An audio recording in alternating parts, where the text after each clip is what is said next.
Hello everyone, welcome to Analog IAS Prelims High Yielding Series for Prelims 2020, and the topic for today's video is Keeladi findings.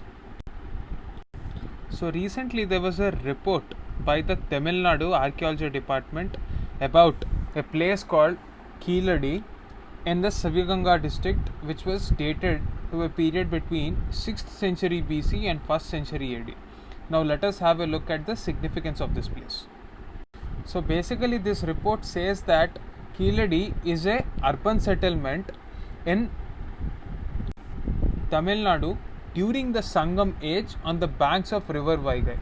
Now where do you find this river Vaigai? It is basically an east flowing river which is found in the basin lying between Kaveri and Kanyakumari. So this basin is surrounded by various geographical features which are important for our mapping, like Cardamom Hills, Palani Hills.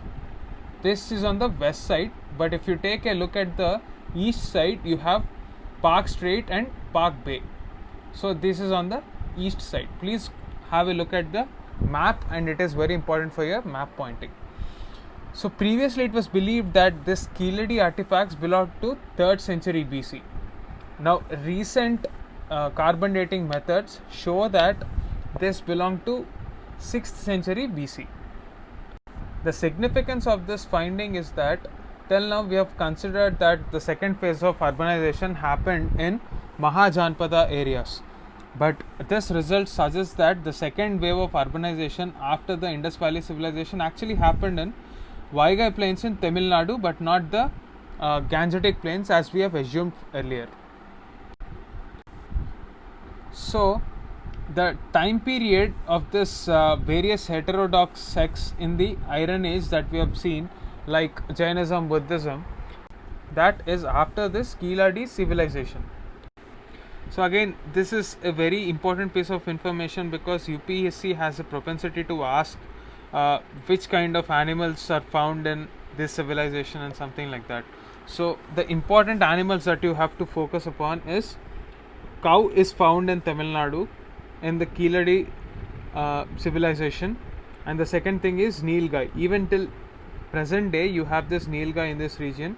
That is the reason it is important. Similarly, black buck is still found in this region, and so is peacock. So all these are some of the common animals where you can recognize that these indeed belong to this region. So also what is signified by pottery specimens in this area is the fact that whatever is produced there is produced locally and it is not imported from elsewhere because of the shape that they have and the raw materials used, which are locally found. So all this indicate a sophisticated civilization where you can find terracotta spears, copper needles, weaving industry.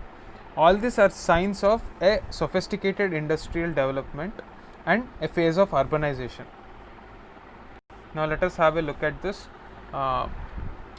question. The Tamil Sangam was an academy of poets who flourished in 3 different periods. This is right, and in different places under the patronage of Chola kings. It's not Chola kings, it is Pandyan kings. So first statement is false.